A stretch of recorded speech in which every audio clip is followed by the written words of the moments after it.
আসসালামু আলাইকুম এভরিওয়ান। চাওয়ালা ছেলে গল্পের 6 নম্বর পার্ট। তো চলো বেশি কথা না কইয়া গল্প শুরু করা যাক। আরিশা বলল, আই এম সরি রাকিব। আমি অবাক হয়ে ওর দিকে তাকালাম। অন্ধকার রাস্তায় ল্যাম্পপোস্টের আলো ওর মুখের উপর পড়ে এক মায়াবী আভা তৈরি করেছে। আমি ভুরুকুসকে বললাম, সরি? হঠাৎ সরি কেন আরিশা? আরিশা বলল, না মানে ওই যে ফুচকাওয়ালা আমাদের নিয়ে ওইসব কথা বললো, তুমি হয়তো আনইজি ফিল করছো, তাই সরি বললাম। ওর কথা শুনে আমার হাসি পেয়ে গেল। আমি হালকা হেসে বললাম, ভুল করলো ফুচকাওয়ালা, আর সরি বলছো তুমি? এটা কেমন কথা আরিশা? আর তাছাড়া আমি এইসব একদমই মনে করিনি। মানুষের চোখে যেটা ধরা পড়ে তারা সেটাই বলে, তাই ওনার কাছে মনে হয়েছে তাই বলেছে। এতে তোমার অপরাধ কোথায়?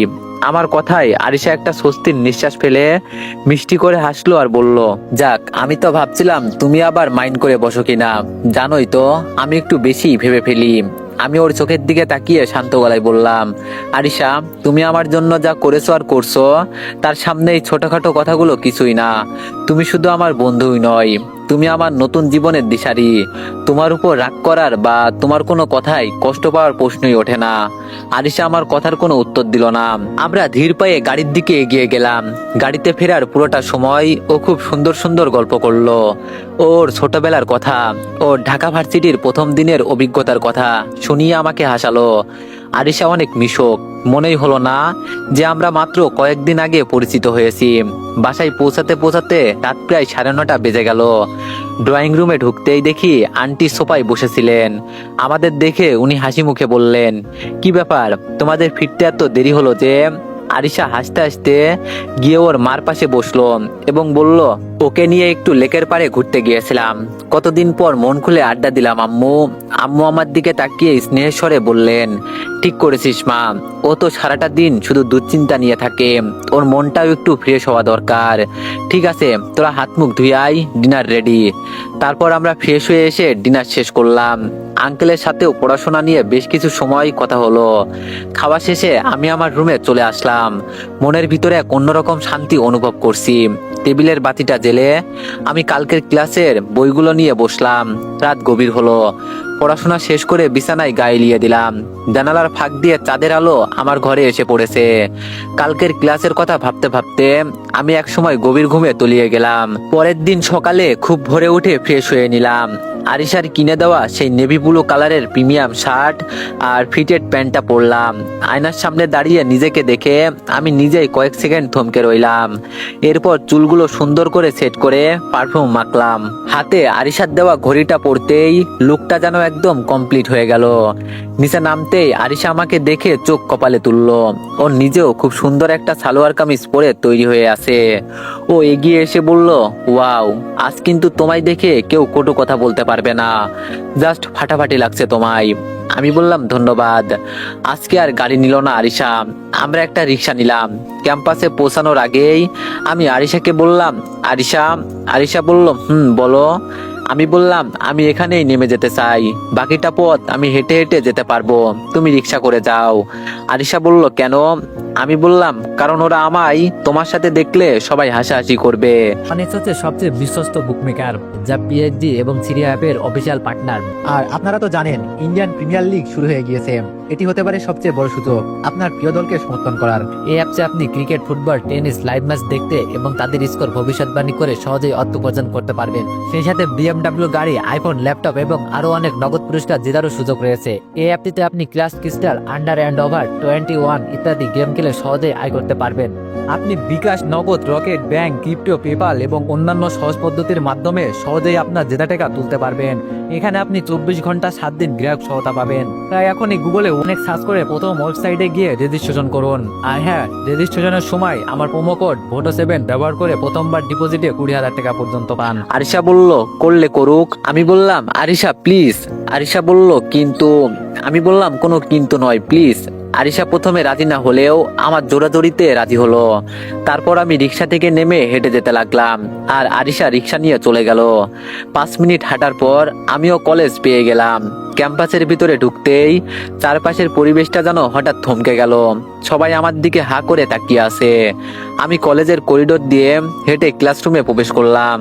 তখন খেয়াল করলাম কাল যারা আমাকে দেখে হাসাহাসি করছিল তারা আজ একে অপরের দিকে তাকাচ্ছে। তাদের চোখে মুখে অবিশ্বাসের ছাপ। কেউ কেউ তো নিজেদের মধ্যে ফিসফিস শুরু করে দিয়েছে। ছেলেটি বলল, আরে এটা কি সেই কালকের ছেলেটা নাকি অন্য কেউ? বিশেষ করে ক্লাসের মেয়েদের প্রতিক্রিয়া ছিল চোখে পড়ার মতো।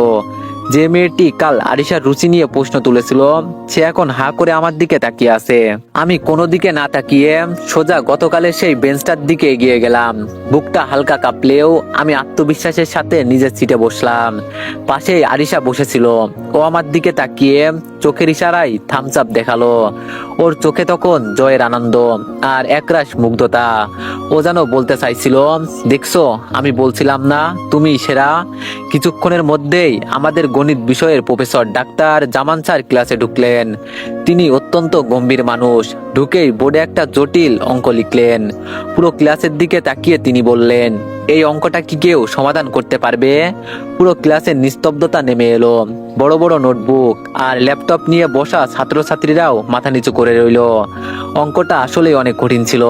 কয়েক সেকেন্ড পার হওয়ার পর আমি সাহস সঞ্চয় করে আস্তে করে হাত তুললাম। স্যার একটু অবাক হয়ে আমার দিকে তাকালেন। তিনি বললেন, হ্যাঁ তুমি কি সমাধান করতে পারবে? আমি বললাম, স্যার চেষ্টা করে দেখতে পারি। স্যার বলল, এসো বোর্ডে এসে সমাধান করো। আমি উঠে গিয়ে মার্কারটা হাতে নিলাম। পুরো ক্লাসের কয়েক জোড়া চোখ আমার হাতের দিকে নিবদ্ধ। আমি বিদ্যুৎ গতিতে অঙ্কটা সমাধান করতে শুরু করলাম। মাত্র কয়েক মিনিটের মধ্যে পুরো বোর্ডটা নিখুঁত ক্যালকুলেশনে ভরে গেল। শেষ লাইনটা লিখে আমি ঘুরে দাঁড়ালাম স্যারের দিকে। স্যার আমার দিকে নয়, বরং বোর্ডের দিকে তাকিয়ে বিস্ময়ে বিড়বিড় করে বললেন, অসাধারণ, এই মেথডটা তো পাঠ্য বইয়েও নেই। তুমি এটা শিখলে কোথায়? আমি কিছুই বলতে পারলাম না। স্যার খুশিতে আমার কাঁধে হাত রাখলেন। তারপর ক্লাসের সবার দিকে তাকিয়ে বললেন, he is a brilliant student, please clap for him. তারপর সবার কথা মতো আমার জন্য সবাই করতালি বাজালো। আমি যখন নিজের সিটে ফিরে আসছি তখন দেখলাম কাল যারা আমাকে অপমান করেছিল তারা লজ্জায় মাথা নিচু করে আছে। আরিশা আমার দিকে তাকিয়ে মুখ টিপে হাসছে। ওর চোখ যেন আনন্দে চিকচিক করছে। ক্লাস শেষে আমি ক্যাম্পাসের আম গাছের নিচে বসে আছি। হঠাৎ পিছন থেকে একটা নরম হাতের স্পর্শ পেলাম। ফিরে তাকাতেই দেখলাম আরিশা দাঁড়িয়ে আছে। ওর চোখে মুখে এক অদ্ভুত খুশির ঝিলিক। আরিশা আমাকে দেখে মুচকে এসে বলল, বাহ, আমাদের ক্লাসের নতুন ম্যাথ জিনিয়াস তো দেখি এখানে একা একা প্রকৃতির শোভা দেখছেন। আজকে ক্লাসে যা দেখালে না, পুরো ডিপার্টমেন্টের সবাই এখনো তোমার দিকে হা করে তাকিয়ে আছে। আমি সত্যি তোমার জন্য অনেক অনেক আনন্দ বোধ করছি। আমি একটু লজ্জা পেয়ে বললাম, এইসব কিছু তোমার জন্যই আজ সম্ভব হয়েছে। So thank you so much Arisha. Arisha আমার পাশে বসতে বসতে বলল, ওয়েলকাম স্যার। আজ তুমি নিজেকে যেভাবে প্রমাণ করলে আর যারা কাল তোমাকে তুচ্ছ ভেবেছিল তাদেরও উচিত শিক্ষা হয়েছে। জানো, ওই যে মেয়েটা কাল হাসাহাসি করছিল সে তো ক্লাস শেষে আমাকে এসে জিজ্ঞেস করছিল তোমার নাম কি। আমি কিছুই বলিনি। আমি বললাম, মানুষের দৃষ্টিভঙ্গি আসলেই অনেক অদ্ভুত, তাই না? আরিশা বলল, আচ্ছা বাদ দাও ওইসব, এখন চলো, অনেক সময় হয়েছে। আমি বললাম, চলো। বলেই দুজনে হেঁটে ক্যাম্পাসের গেটে আসলাম এবং একটা রিক্সা ঠিক করলাম। রিক্সা চলতে শুরু করলো শহরের ব্যস্ত রাস্তা দিয়ে। আরিশা আর আমি খুব কাছাকাছি বসে আছি। আরিশা টুকটাক কথা বলছে আর আমি তার উত্তর দিচ্ছি। কথা বলতে বলতে রিক্সাটি হঠাৎ একটা বড় গর্তের উপর দিয়ে বেশ জোরে ঝাঁকুনি খেলো। মুহূর্তের মধ্যে আমি আর আরিশা একে অপরের গায়ের উপর পড়ে গেলাম। আমি তাল সামলাতে না পেরে আরিশার কোমর জড়িয়ে ধরলাম আর ও আত্মরক্ষার জন্য আমার বুকটা আঁকড়ে ধরলো। আমাদের মুখ দুটি একদম কাছাকাছি চলে আসলো। ওর চুলের ঘ্রাণ আর উষ্ণ নিঃশ্বাস আমার মুখে এসে লাগছিল। রিক্সা চালক হঠাৎ ব্রেক কষায় ঝাঁকুনিটা আরো বাড়লো, যার ফলে আমরা আরো বেশি একে অপরের স্পর্শে আবদ্ধ হলাম। কয়েক সেকেন্ডের জন্য পৃথিবীটা যেন থমকে গেল। আমি স্পষ্ট শুনতে পাচ্ছিলাম আরিশার হৃৎপিণ্ডের শব্দ, যা আমার মতোই দ্রুত চলছে। বলছে। আরিশা খুব নিচু স্বরে লজ্জা মেশানো কণ্ঠে বলল, রাকিব ছাড়ো, লোকে দেখছে। আমি একদম অপ্রস্তুত হয়ে তড়িঘড়ি করে সরে বসে বললাম, I am really sorry Arisha, আমি আসলে রিক্সার ঝাঁকুনিতে ব্যালেন্স হারিয়ে ফেলেছিলাম। আরিশা নিজের ওড়নাটা ঠিক করে নিয়ে মাথা নিচু করে ফেললো। ওর ফর্সা গাল দুটো লজ্জায় টকটকে লাল হয়ে গিয়েছিল। তারপর আরিশা নিচু গলায় বলল, সব সময় সরি বলতে হয় না গাধা, এটা তো আর ইচ্ছা করে করনি তুমি। আমি ভীষণ লজ্জা পেয়ে তোতলাতে বললাম, না আরিশা বলল, উফ এত মানে করো কেন? আরে বাবা বুঝছি তো, এত এক্সপ্লেন দিতে হবে না। বাকি পথটুকু আমাদের মধ্যে এক মায়াবী নীরবতা ছিল। আরিশা বাসায় যাওয়া অবধি আর লজ্জায় কথা বলল না, কিন্তু সে বারবার আর চোখে আমার দিকে তাকাচ্ছিল। আর আমি কেবল রাস্তার ধারের গাছপালার দিকে তাকিয়ে নিজেকে সামলানোর চেষ্টা করছিলাম। বাসায় পৌঁছানোর পর কলিং বেল বাজাতে গিয়ে আমাদের আঙ্গুল একে অপরের সাথে ছুঁয়ে গেল। বাসায় ঢোকার পর থেকেই আমাদের দুজনের মধ্যে এক অদ্ভুত নীরবতা বিরাজ করছে। কেউ কোনো কথা বলছি না। রিক্সার সেই মুহূর্তটা যেন আমার অচেতন মনে বারবার হানা দিচ্ছিল। আমি আর কথা না বাড়িয়ে সোজা নিজের রুমে চলে আসলাম। রুমে এসে দরজাটা হালকা লাগিয়ে দিয়ে আয়নার সামনে দাঁড়ালাম। শার্টটা খুলে হাঙ্গারে ঝোলাতে ভাবলাম, মানুষ আসলে তার নিজের থেকেও বেশি সুন্দর হয়ে ওঠে যখন কেউ তাকে নিঃস্বার্থভাবে বিশ্বাস করে। ওয়াশরুমে গিয়ে চোখে মুখে ঠান্ডা জলে ঝাপটা দিলাম। দুপুরের রোদে আর ক্লাসের উত্তেজনার পর শরীরটা বেশ ক্লান্ত লাগছিল। ফ্রেশ হয়ে ড্রয়িং রুমে আসলাম। দেখলাম আন্টি খাবারের টেবিল সব গুছিয়ে রেখেছে। আমাকে বলল, এসো রাকিব, খেয়ে নাও। আরিশা কোথায়, ওকে একটু ডাকো তো। আমি আরিশার রুমের সামনে গিয়ে হালকা টোকা দিলাম। ভিতর থেকে আরিশা বলল, আসছি। কিছুক্ষণ পর ও বেরিয়ে এলো। ওর চোখে এখনো সেই লাজুক চাহনিটা লেগে আছে। আমরা চুপচাপ লাঞ্চ করলাম। আঙ্কেল আজকে বাসায় নেই, জরুরি কাজে বাইরে গেছেন। খাওয়া শেষ করে আমি রুমে ফিরে এসেই বিছানায় গায়ে লিয়ে দিলাম। ক্লান্তিতে চোখের পাতা ভারী হয়ে এলো। কখন যে গভীর ঘুমে তলিয়ে গেলাম টেরই পেলাম না। যখন ঘুম ভাঙলো তখন ঘরের ভেতরটা আবছা অন্ধকারে ডুবে আছে। জানালার পর্দা সরিয়ে দেখলাম আকাশটা রক্তিম আভা ধারণ করেছে। সন্ধ্যা নেমে আসছে, শরীরটা বেশ ঝরঝরে লাগছে। হঠাৎ মনে হলো একটু ছাদে খোলা বাতাসে যাওয়া দরকার। আমি ধীর পায়ে সিঁড়ি বেয়ে ছাদে উঠে গেলাম। ছাদে পা রাখতেই এক ঝলক স্নিগ্ধ বাতাস আমাকে স্বাগত জানালো। একটু সামনে এগোতেই দেখলাম আরিশা ছাদের রেলিং ধরে দাঁড়িয়ে আছে। ওর পরনে এখন সাদা রঙের একটা হালকা চিকনকারির কামিজ। বাতাসের ঝাপটায় ওর খোলা চুলগুলো অবাধ্য হয়ে উঠছে। দূর থেকে ওকে নীলিমার কোনো রাজকন্যার মতো লাগছিল। আমি নিস্তব্ধে ওর পাশে গিয়ে দাঁড়ালাম।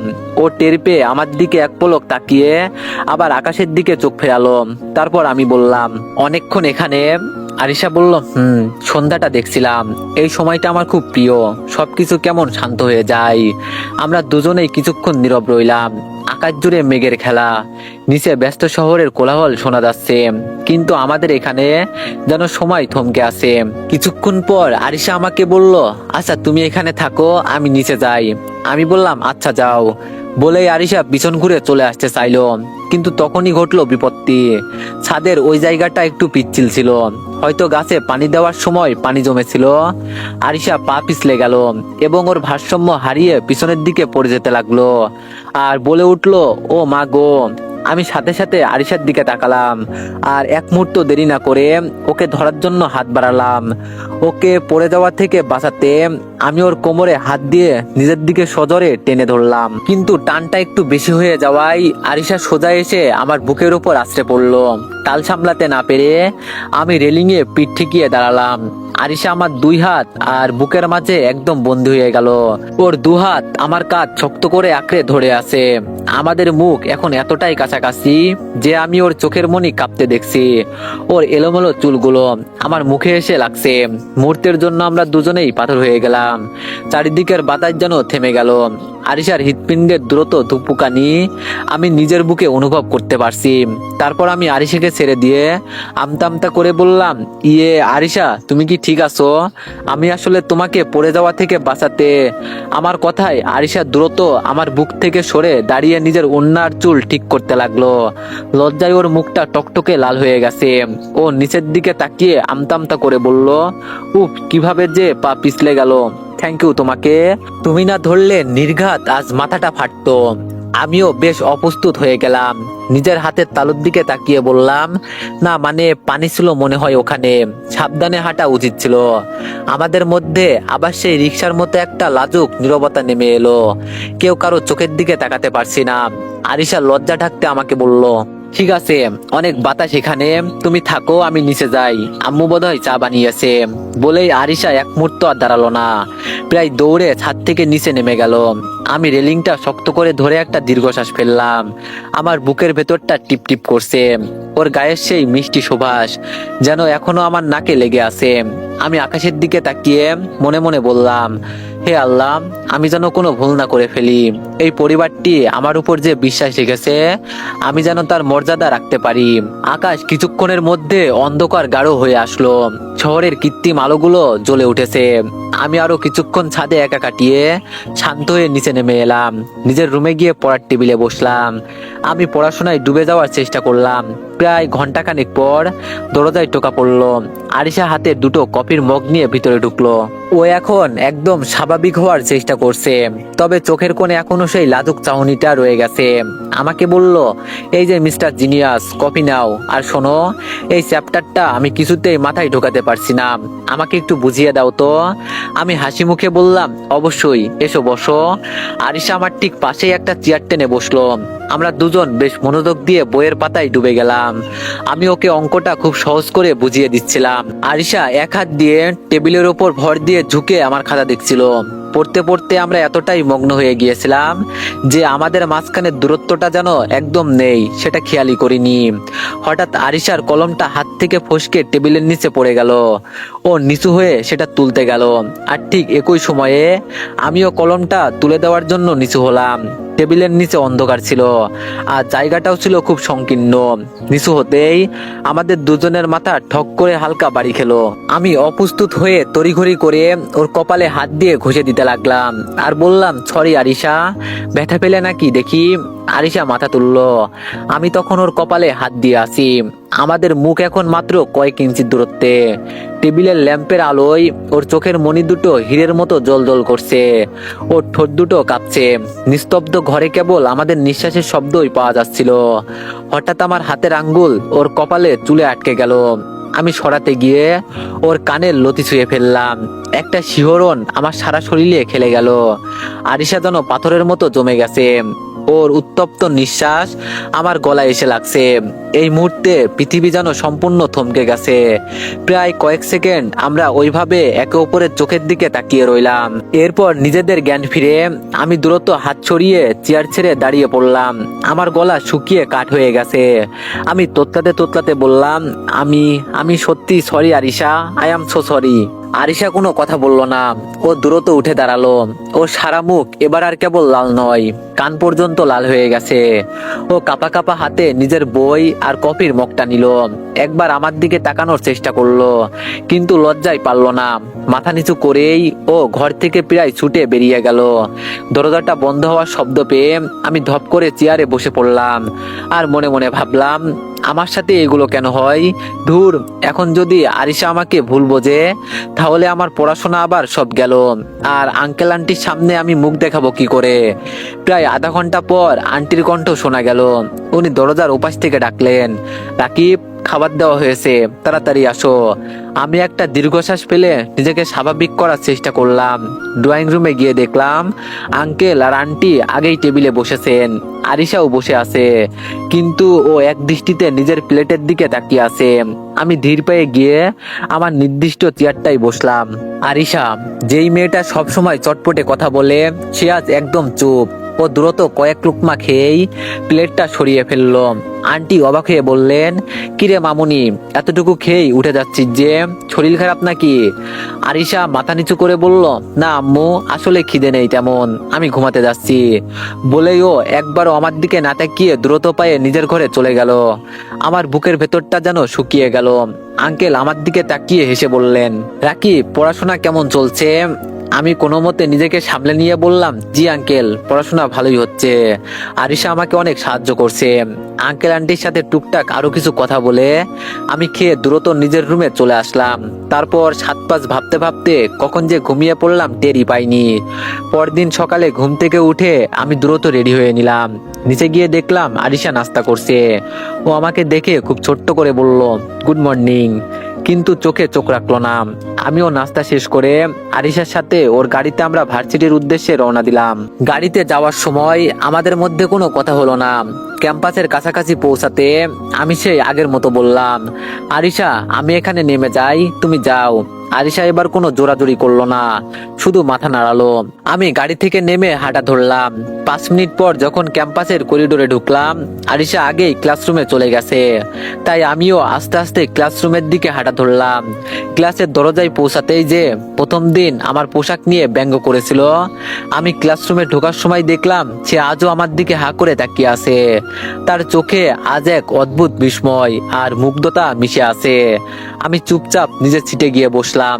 আজকেও আমি ক্লাসের মেধার পরিচয় দিলাম। সেই মেয়েটি সহ সবাই আমার দিকে হা করে তাকিয়ে আছে। ক্লাস শেষ হওয়ার পর আরিশা বলল, তুমি আমতলায় গিয়ে একটু বসো, আমার লাইব্রেরিতে একটু কাজ আছে। আমি বললাম ঠিক আছে। বলেই আমি একা একা আম গাছের নিচে একটা বেঞ্চে বসে আছি। কিছুক্ষণ পর হঠাৎ সামনে কারো ছায়া পড়লো। তাকিয়ে দেখি সেই মেয়েটি, পরনে দামি সালোয়ার কামিজ, হাতে আইফোন। সে একটু আস্তে করে এগিয়ে এসে হাসলো, তারপর নিজেই বলল, হাই। আমি কিছুটা অবাক হলাম, তারপর শান্ত গলায় বললাম, হ্যালো। মেয়েটি বলল, আসলে এই 2 দিন তোমার পারফরমেন্সের জন্য আই ওয়াজ রিয়েলি ইমপ্রেসড, আর সেই দিনের জন্য সরি। আমার আসলে ওইভাবে বলাটা উচিত হয়নি। I am really sorry. আমি বললাম, ইটস ওকে। মেয়েটি বলল, বাই দ্য ওয়ে, আমি তানিয়া, তোমার নামটা কি জানতে পারি? আমি ওর দিকে তাকিয়ে মনে মনে হাসলাম আর বললাম, বা, একদিনের ভালো পোশাকে মানুষের রূপ কিভাবে বদলে যায়। আমি খুব গম্ভীরভাবে উত্তর দিলাম, আমি রাকিব। তানিয়া বলল, বাহ, সুন্দর নাম তো। আমি বললাম, জি ধন্যবাদ। তানিয়া মেয়েটি একটু সংকোচ নিয়ে আমার দিকে হাত বাড়িয়ে দিয়ে বলল, রাকিব, আমরা কি ফ্রেন্ড হতে পারি? আমি তো হা হয়ে তাকিয়ে আছি। মেয়েটি বলে কি, 2 দিন আগে যে আমাকে নাক ছিটকালো সে নাকি আমার বন্ধু হবে? তারপর মেয়েটি আবার বলল, কি হলো, কিছু বলো, আমরা কি ফ্রেন্ড হতে পারি? আমি কিছু বলতে যাব, ঠিক তখনই দূর থেকে দেখলাম আরিশা লাইব্রেরি থেকে বেরিয়ে আমার দিকে আসছে। আমাকে তানিয়া মেয়েটির সাথে কথা বলতে দেখে ওর চলার গতি যেন একটু বেড়ে গেল। একটু পরেই ঝড়ের বেগে আরিশা আমাদের সামনে এসে দাঁড়ালো। ওর চেহারা রাগে একদম লাল হয়ে আছে। ও একবার তানিয়ার বাড়িয়ে দেওয়া হাতের দিকে তাকালো, আর একবার তানিয়ার মুখের দিকে। আরিশার নিঃশ্বাস দ্রুত বইছে। তানিয়া কিছু বুঝে ওঠার আগেই আরিশা দাঁতে দাঁত চেপে বলে উঠলো, সাহস তো তোমার কম না তানিয়া। যেই ছেলেটাকে প্রথম দিন সবার সামনে তুমি অপমান করেছিলে, আজ তার সাথে কথা বলতে এসেছো, লজ্জা করে না তোমার? তানিয়া হকচকিয়ে গিয়ে বলল, আরে আরিশা, তুমি হুট করে রেগে যাচ্ছ কেন? আমি তো জাস্ট রাকিবের সাথে ফ্রেন্ড হতে চেয়েছি, আর সেই দিনের জন্য তো আমি সরি বললামই। আরিশা এবার চিৎকার করে উঠলো, সরি বললে সব হয়ে যায়? ওর নাম তোমার মুখে উচ্চারণ করার সাহস কোত্থেকে পাও তুমি? খবরদার তানিয়া, এরপর যদি আমি ওকে তোমার আশেপাশে দেখি তবে তোমার খবর আছে, একদম ওর থেকে দূরে থাকবে। তানিয়া কিছুটা বিরক্ত হয়ে বলল, তুমি কেন এমন রিয়াক্ট করছো? রাকিব কি তোমার কেনা গোলাম? ও কার সাথে কথা বলবে সেটা ও ঠিক করবে। কথাটা শোনা মাত্রই আরিশার ধৈর্যর বাঁধ ভেঙে গেল, আর সাথে সাথেই হাত বাড়িয়ে ঠাস ঠাস করে 2টা চড় দিল। হ্যাঁ, ঠিকই ভাবছেন। আরিশা কষে এক থাপ্পড় বসিয়ে দিল তানিয়ার গালে। পুরো আমতলা যেন মুহূর্তের জন্য নিস্তব্ধ হয়ে গেল। আশেপাশে থাকা ছাত্রছাত্রীরা সবাই হাঁ করে আমাদের দিকে তাকিয়ে আছে। তানিয়া ওর গালে হাত দিয়ে তাকিয়ে রইল। তারপর আরিশা বলল, এটা ছিল তোমার সীমানা মনে করিয়ে দেওয়ার জন্য। এরপর যদি ওকে ডিস্টার্ব করতে আসো তবে এর চেয়েও খারাপ কিছু হবে। আমি আরিশার এই রূপ দেখে একদম পাথরের মতো জমে গিয়েছি। ও যে এত রাগী হতে পারে সেটা আমার কল্পনার বাইরে ছিল। আরিশা আমার দিকে অগ্নিদৃষ্টি নিক্ষেপ করে একবার তাকালো, তারপর গটগট করে হেঁটে গেটের দিকে চলে গেল। আমি ওর পিছু নিতে যাচ্ছিলাম, কিন্তু দেখলাম ও আমার দিকে না তাকিয়েই হন্তদন্ত হয়ে নিজের গাড়িতে উঠে স্টার্ট দিল। আমি কাছে যাওয়ার আগেই ও গাড়ি চালিয়ে ক্যাম্পাস থেকে বেরিয়ে গেল। আমাকে সাথে নেওয়ার প্রয়োজনটুকু মনে করলো না সে। আমি নির্বাক হয়ে দাঁড়িয়ে রইলাম। তারপর আমি তানিয়ার কাছে গিয়ে খুব নিচু স্বরে বললাম, প্লিজ, আরিশার হয়ে আমি সরি বলছি, আপনি প্লিজ কিছু মনে করেন না। তানিয়া কিছু না বলে চলে গেল। আমি একা একা হাঁটতে হাঁটতে ভার্সিটির বাইরে চলে আসলাম আর ভাবতে লাগলাম আরিশা কেন এমন করলো। অন্য একটা মেয়ের সাথে আমাকে দেখে ও এত পাগলামি কেন করলো? ও আমাকে দয়া করছে নাকি মায়া করছে কিছুই বুঝলাম না। বুকের ভেতরটা কেমন যেন খসখস করতে লাগলো। পকেটে মাত্র কিছু টাকা আছে, আরিশা আমাকে এই অবস্থায় ফেলে চলে যাবে আমি ভাবতেও পারিনি। তারপর একটা রিক্সা নিয়ে বাসায় চলে আসলাম।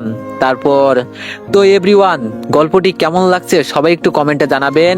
আর যদি ভালো লেগে থাকে তাহলে সবাই একটু বেশি বেশি লাইক আর একটা করে কমেন্ট করে দিয়েন। ধন্যবাদ।